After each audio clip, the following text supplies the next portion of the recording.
नमस्कार साथियों। एक बार फिर से स्वागत करता हूं आप सभी का दीप एकेडमी पर। तो दोस्तों, आज मैं फिर से आपके लिए लेकर आया हूं एक और पाठ योजना, जिसका प्रकरण होगा मापन। मापन यानी मापन, मापना, नापना। ठीक है। तो सबसे पहले लिखेंगे हम विद्यालय। जिस विद्यालय में आप इंटर्नशिप कार्य कर रहे हैं उस विद्यालय का यहाँ पर नाम डाल देंगे। जिस दिन आप इस पाठ योजना को पढ़ाएंगे उस दिन की आप यहाँ पर डेट डाल देंगे। अवधि 35 मिनट, 40 मिनट, जो भी आपका पीरियड का टाइम होगा वो आप यहाँ पर डाल देंगे। इसके बाद कक्षा कक्षा हो जाएगी हमारी एक। वर्ग हो जाएगा आ, यानी सेक्शन आ बा, जो भी आपका ए बी हो उसको आप यहाँ पर डाल दें। विषय हो जाएगा हमारा गणित और प्रकरण होगा हमारा मापन। ठीक है। ये आपको 6 पॉइंट लिख देने हैं। इसके बाद अगली अगली हेडिंग होगी हमारी सामान्य उद्देश्य। तो इस पाठ्य योजना को पढ़ाने में हमें कौन कौन से सामान्य उद्देश्य हमारे सामने आएंगे। तो पहला होगा हमारा छात्रों में गणित विषय के प्रति रुचि जागृत करना। ठीक है। दूसरा हम लिखेंगे सामान्य उद्देश्य छात्रों में तार्किक शक्ति का विकास करना। तीसरा सामान्य उद्देश्य होगा हमारा गणित को छात्रों के व्यवहारिक जीवन से जोड़ना। ये तीन हो गए हमारे सामान्य उद्देश्य। ठीक है। इसके बाद अगला होगा हमारा विशिष्ट उद्देश्य। विशिष्ट उद्देश्य विशिष्ट उद्देश्य में हम लिखेंगे पहला होगा हमारा छात्र वस्तुओं की माप करना जान सकेंगे। ठीक है। छात्र वस्तुओं की माप करना जान सकेंगे।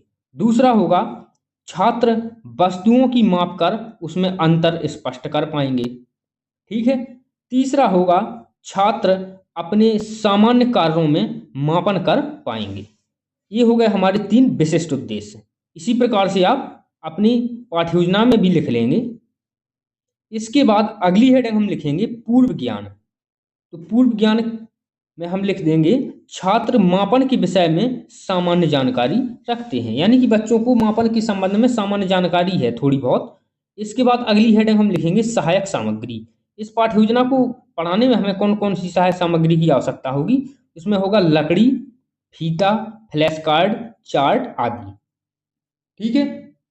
ये हो जाएंगी हमारी सहायक सामग्री। इसके बाद अगली हेडिंग हम लिखेंगे प्रस्तावना।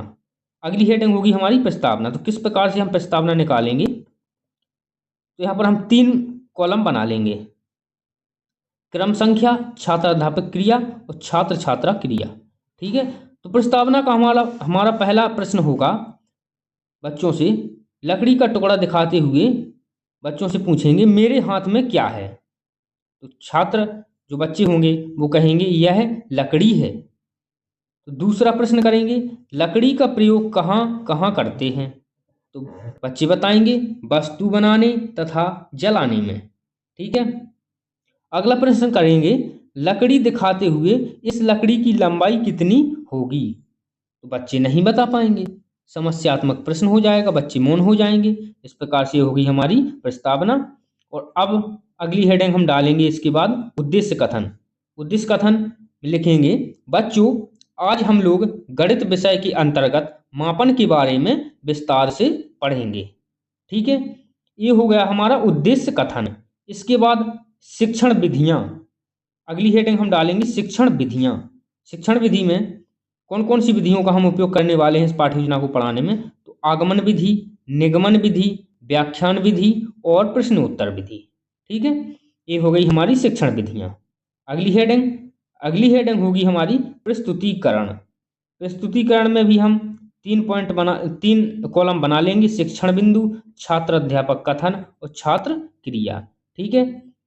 तो पहली शिक्षण बिंदु होगी हमारी उदाहरण के द्वारा बच्चों को समझाना। तो इसमें हम लिखेंगे छात्र अध्यापक छात्रों को मापन का चार्ट दिखाकर उसके बारे में बताएंगे।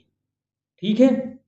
छात्र अध्यापक छात्रों को मापन का चार्ट दिखाकर उसके बारे में बताएंगे। छात्र छात्राएं ध्यान से सुनेंगे।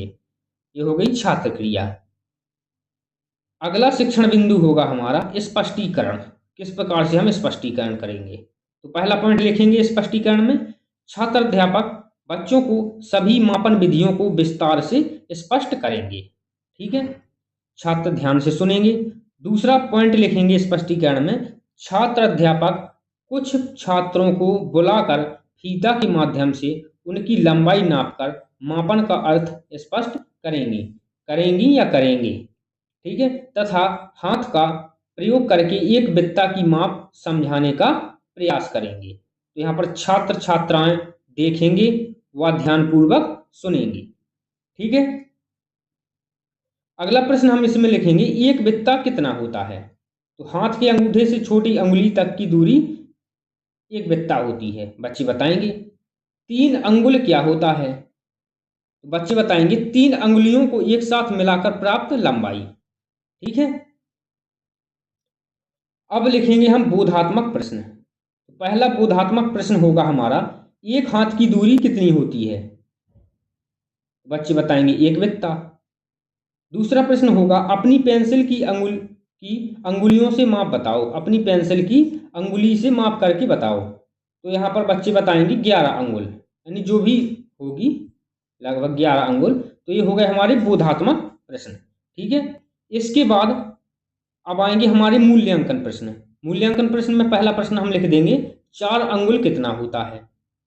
दूसरा प्रश्न होगा, एक वृत्ता कितना होता है। तीसरा प्रश्न लिखेंगे हम, पेन का मापन अंगुलियों में बताओ। तो ये हो गए हमारे मूल्यांकन प्रश्न। अगली हेडिंग हम डालेंगे पाठ्य योजना की, निरीक्षण कार्य। तो छात्र अध्यापक कक्षा में घूम कर देखेंगे कि सभी छात्र छात्राएं श्यामपट्ट कार्य कर रहे हैं या नहीं, तथा आवश्यकता अनुसार सहायता प्रदान करेंगे। ये हो गई हेडिंग हमारी निरीक्षण कार्य, ठीक है। इसी प्रकार से आप अपनी पाठ्य योजना में भी इसको लिख लो। अगली हेडिंग हम डालेंगे गृह कार्य। गृह कार्य में हम बच्चों को कुछ प्रश्न हैं जो घर से लिखकर या करके याद करके सीख कर या हल करके लाने के लिए देते हैं। तो गृह कार्य में हम बच्चों को बताएंगे, सभी छात्र मापन पाठ को दोहरा कर आएंगे तथा अभ्यास प्रश्न को याद करके आएंगे। ये हो गए हमारे गृह कार्य, ठीक है।